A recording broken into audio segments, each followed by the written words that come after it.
ধীরে ধীরে নিয়ন্ত্রণে আসতে শুরু করেছে লস অ্যাঞ্জেলেসের দাবানল। ১২,৩০০-র বেশি স্থাপনা ধ্বংসের পর অনেকটাই প্রকোপ কমেছে দাবানলের।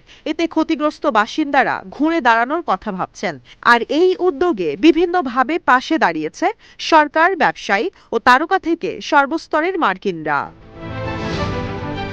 তবে আল্লাহ ছাড় দেন কিন্তু ছেড়ে দেন না। তাই সম্ভবত সৃষ্টিকর্তার নির্দেশে আগুনের পর জমিনও চলে গেছে মার্কিনদের বিরুদ্ধে। দাবানলের পর এবার লস অ্যাঞ্জেলেসের বাসিন্দাদের দুশ্চিন্তার কারণ ভূমিধস। প্যাসিফিক প্যালিসেডসের ভয়াবহ দাবানল থেকে বেঁচে গেলেও পাহাড়ের বিলাসবহুল বাড়িটি এখন দুই টুকরো হয়ে গেছে। বাড়ির ছাদে তাকালে বিষয়টি পরিষ্কার বোঝা যায়। আর এর পেছনের প্রধান কারণ ভূমিধস। দাবানলের সঙ্গে ভূমিধসের সম্পর্ক কি, এ নিয়ে চলছে আলোচনা। বিশেষজ্ঞরা বলছেন দাবানলের কারণে ভূমির প্রকৃতি পরিবর্তিত হয়, পানির ধারণ ক্ষমতা হারিয়ে ফেলে মাটি।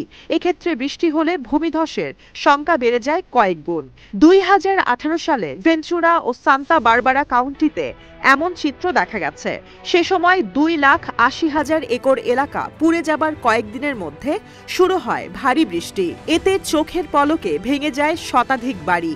পাহাড় ধসে প্রাণ হারান কমপক্ষে ২৩ জন। শুষ্ক লস অ্যাঞ্জেলেসে বৃষ্টির জন্য চলছে হাহাকার। আগামী কয়েকদিনের মধ্যে বৃষ্টিপাতের সম্ভাবনাও নেই। তবে প্যালিসেডসের মতো পাহাড়ি অঞ্চলে ভূমিধসের জন্য বৃষ্টির প্রয়োজন নেই। দাবানলের কারণে বিভিন্ন স্থানে ঢাল তৈরি হওয়ায় যে কোনো মুহূর্তেই মাটির নিচে চাপা পড়তে পারেন হাজারো মানুষ। এছাড়াও বিভিন্ন স্থাপনাও রয়েছে ভেঙে পড়ার ঝুঁকিতে।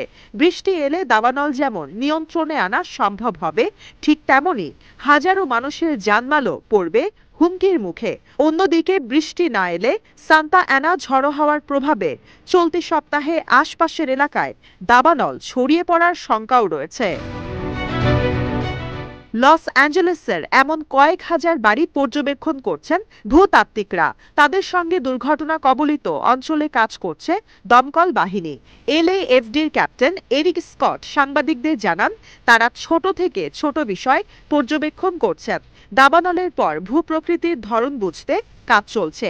এরপরই সবুজ সংকেত পাওয়া সাপেক্ষে বাসিন্দাদের নিজেদের ঘরে ফিরতে দেওয়া হবে। তবে পাহাড়ি অঞ্চল হওয়ায় প্যালিসেডস ও মালিবোর বাসিন্দারা শীঘ্রই এই সুযোগ পাবেন না বলেও ইঙ্গিত দেন তিনি।